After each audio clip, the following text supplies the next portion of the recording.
Now, you know the tongue as a structure, it is held in position or the tongue moves because of, you can find a fold called as a frenulum. Some patients might have a thickened frenulum resulting in tongue tie. They can't speak or they stammer, they can't speak properly. This kind of articulation disorders. So this is called as tongue tie or ankyloglossia. At that time, what they used to do is they used to just give a cut to the frenulum called as frenulotomy or a frenotomy. You should understand the same frenula is also present in the vestibular cavity.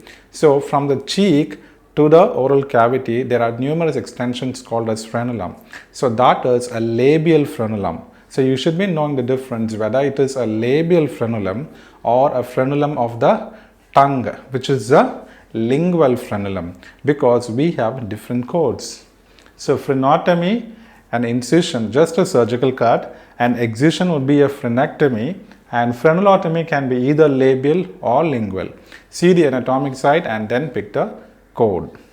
Imagine the patient presents with a disorder of the tongue. The physician takes a biopsy, which is a tongue biopsy. If it is from the anterior 1/3, we have a separate code, and if it's from the posterior 2/3, we have a separate code.